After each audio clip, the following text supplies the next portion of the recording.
안녕하세요. 염려되고 걱정스러운 일들이 우리 주변에서 많이 일어나죠. 때로는 두렵기까지 합니다. 바라기는 모든 지각에 뛰어난 하나님의 평강이 그리스도 예수를 믿는 믿음 안에서 우리 마음과 생각을 지켜 우리로 두려움을 이기고 날마다 승리하기를 기도합니다. 오늘은 유일한 길이라는 제목으로 길이요 진리요 생명이신 예수 그리스도를 묵상하기를 원합니다.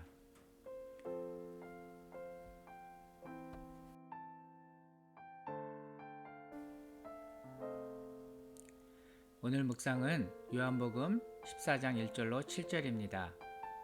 너희는 마음에 근심하지 말라. 하나님을 믿으니 또 나를 믿으라. 내 아버지 집에 거할 곳이 많도다. 그렇지 않으면 너희에게 일렀으리라. 내가 너희를 위하여 거처를 예비하러 가노니 가서 너희를 위하여 거처를 예비하면 내가 다시 와서 너희를 내게로 영접하여 나 있는 곳에 너희도 있게 하리라. 내가 어디로 가는지 그 길을 너희가 아느니라. 도마가 이르되 주여 주께서 어디로 가시는지 우리가 알지 못하거늘 그 길을 어찌 알겠사옵나이까. 예수께서 이르시되 내가 곧 길이요 진리요 생명이니 나로 말미암지 않고는 아버지께로 올 자가 없느니라. 너희가 나를 알았더라면 내 아버지도 알았으리로다. 이제부터는 너희가 그를 알았고 또 보았느니라. 아멘.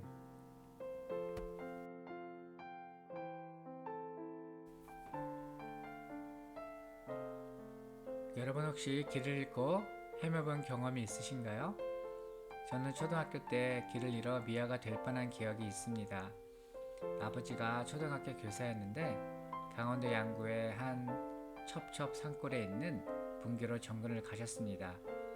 여름방학을 맞아 몇 번 그곳에 놀러 갔는데 보통은 아버지가 마중을 나오셔서 저와 함께 양구 읍내에서 완행버스를 타고 비포장도로 낭떠러지 길을 따라 40분 정도 걸려 도착했습니다. 그런데 그 당시는 버스가 하루에 몇 대 운행하지 않아 어떤 경우는 한참을 기다려야 했습니다.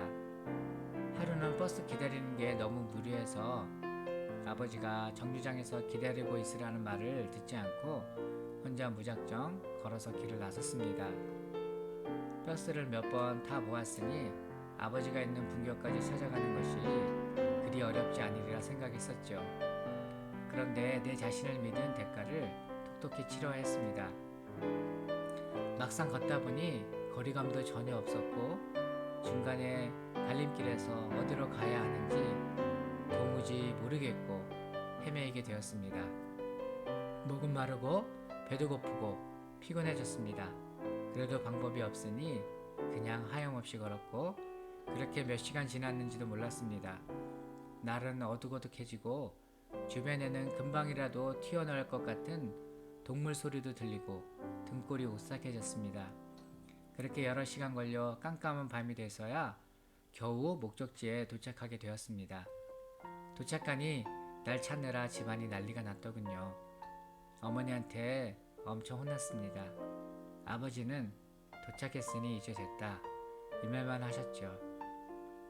그때의 당혹감과 두려움이 얼마나 컸던지 세월이 40여 년이 지난 지금도 기억이 또렷합니다. 그런데 돌이켜보니 이 과정 가운데 연약하고 미련한 저를 안전하게 보호하시고 덤으로 인생의 중요한 교훈을 주신 하나님의 은혜였음을 고백합니다. 가고 싶은 곳이 있어도 가는 길을 모르면 그곳에 도착할 수가 없죠. 이는 마치 자동차를 운전하기 위해서 처음에는 운전하는 법과 더불어 원하는 목적지까지 가는 길도 익혀야 하는 것과 같습니다. 여러분이 궁극적으로 가고 싶은 곳은 어디인가요? 그것은 천국일 것입니다. 신앙생활을 하는 우리의 최종 목적지는 거룩하신 하나님이 계시고 의와 공평과 인애로 다스리시는 천국입니다. 아니, 사람이라면 누구나 슬픔도 없고 죽음도 없고 고통도 없고 평화롭고 희락하는 낙원을 꿈꾸고 그곳에 가기를 원할 것입니다. 그러면 어떻게 그곳에 갈 수 있나요? 이 질문에 반응하여 생겨난 것이 종교인데 그러하기에 천국에 이르는 길을 제시하지 못하는 종교는 아무런 가치가 없는 것입니다.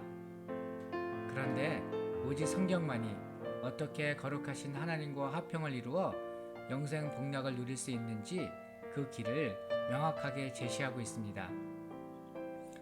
5절에서 도마가 핵심을 꿰뚫는 질문을 합니다.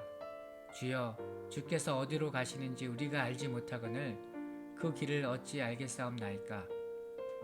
이때 예수님이 그에게 말씀하십니다.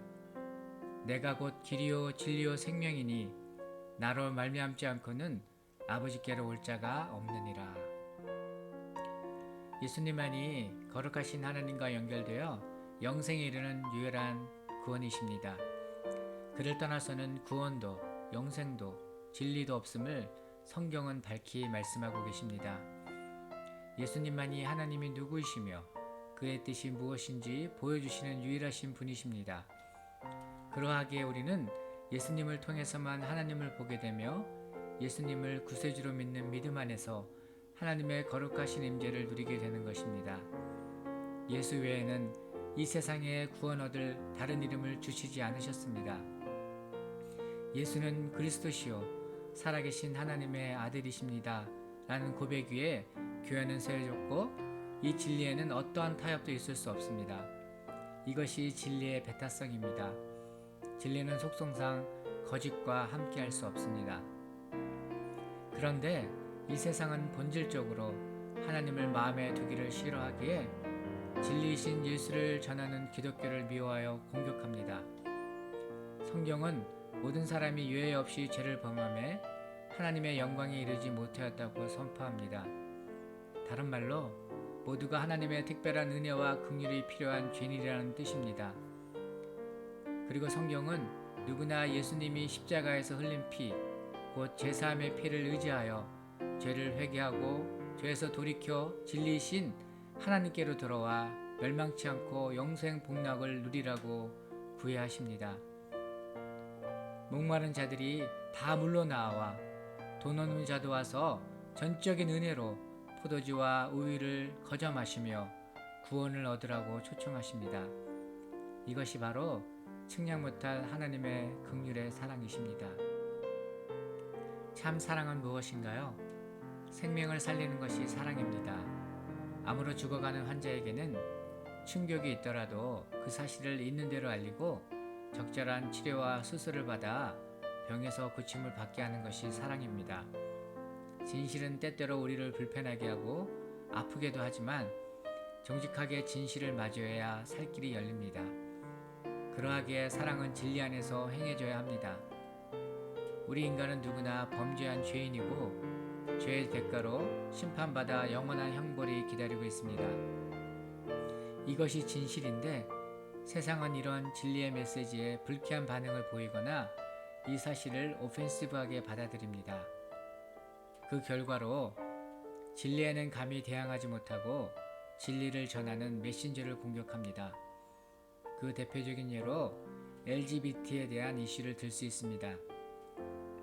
동성애가 우리 영혼과 육체를 파멸시키는 죄라는 사실을 성경은 밝히 드러내 말하며 저주받을 죄에서 돌이키라고 촉구합니다.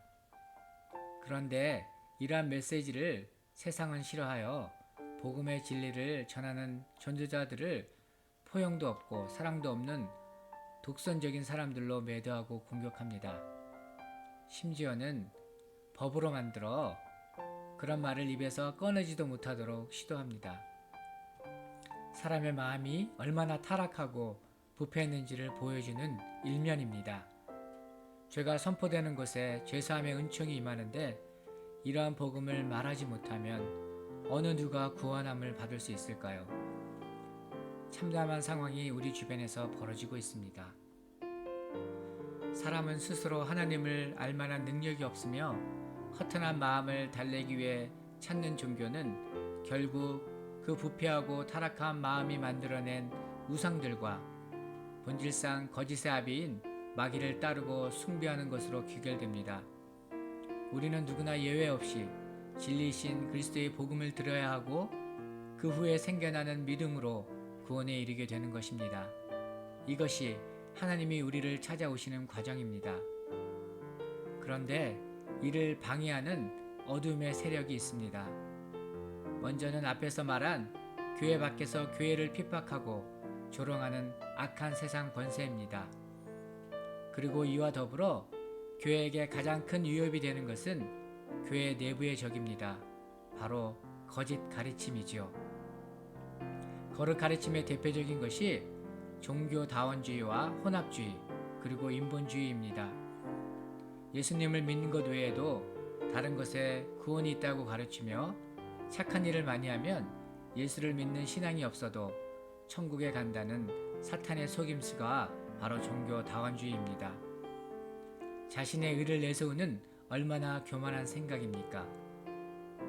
여기에 사람이 먼저고 사람이 중심이 되는 인본주의가 결합되어 절대 기준이 되는 하나님을 삶의 주인 자리에서 밀어내고 자신이 주인 행세를 하려는 반역죄가 더해지면 그야말로 세상은 불법을 행하는 자들로 가득한 아비규환이 되는 것입니다. 모든 종교에 구원이 있다는 다원주의야말로 오직 예수 그리스도의 공로와 그 피로 구원받는 진리에 정면으로 반하는 교묘한 요설입니다. 사탄적인 예수의 출신 로마 가톨릭 교황 프란시스를 중심으로 WCC라는 이름으로 개신교와 다른 기타 종교들에게 지금 행해지는 종교 통합 운동을 우리가 경계하고 우려하는 이유가 여기에 있습니다. 그들은 정기적으로 주술적인 종교들까지 한데 모여 온갖 종류의 잡신을 부르며 하나님이 가증하게 여기시고 싫어하시는 우상 숭배를 행하고 있습니다. 인종이나 나이나 성별이나 배경에 관계없이 한 영혼이 천하보다 귀합니다. 그리고 우리는 그 영혼의 생명을 존귀히 여겨 사랑하고 품어야 합니다. 그러나 이 모든 것은 진리 안에서 행해져야 합니다. 그래야 죽어가는 영혼을 살릴 수 있습니다. 화목이라는 그럴싸한 이름으로 모였으나 실상은 모든 영혼을 자신의 통제 아래 두고 마음대로 하려는 사악한 어젠다를 그 속 마음에 품고 겉으로 행해지는 값싼 동정이나 거짓 위로와 위선적인 친절은 오히려 영혼을 죄악에 속박된 영적 노예 상태로 회복 불가능한 죽음으로 몰아갈 뿐입니다. 어찌하였든 생명의 근원이신 예수가 증거되고 복음의 능력으로 죽은 영혼이 소생되어야 합니다. 이것이 우리의 소명이며 우리의 기도인 줄 믿습니다.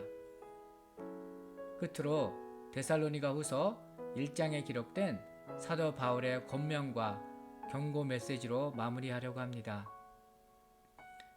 너희로 환난을 받게 하는 자들에게는 환난으로 갚으시고 환난을 받은 너희에게는 우리와 함께 안식으로 갚으시는 것이 하나님의 공이시니 주 예수께서 자기의 능력의 천사들과 함께 하늘로부터 불꽃 가운데 나타나실 때 하나님을 모르는 자들과 우리 주 예수의 복음에 복종하지 않는 자들에게 형벌을 내리시리니 이런 자들은 주의 얼굴과 그의 힘의 영광을 떠나 영원한 멸망의 형벌을 받으리로다. 아멘. 마지막 때의 마지막을 살고 있는 우리들이 복음에 순종하여 진리를 증거하는 데 더욱 전심전력해야 하는 이유가 바로 여기에 있습니다.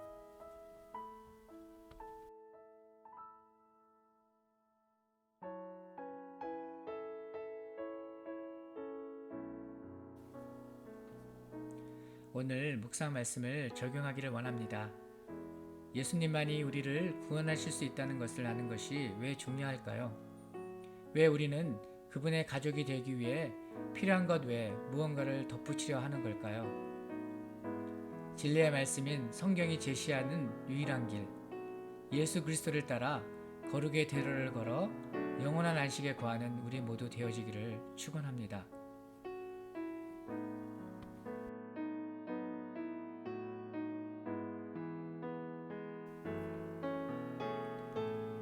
기도하겠습니다.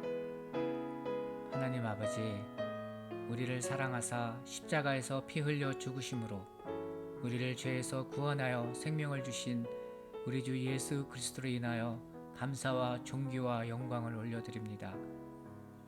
성령님의 감화 감동으로 날마다 주님의 구원의 역사를 높여 경배하게 하옵소서. 또한 구하기는 예수 그리스도만이 살 길이며 다른 어떤 곳에서도 구원을 얻을 수 없음을 깨닫게 하시고 이 믿음의 확신을 더하게 하셔서 복음을 증거하는 일에 더욱 충성을 다하는 우리 모두 되어지기를 원합니다.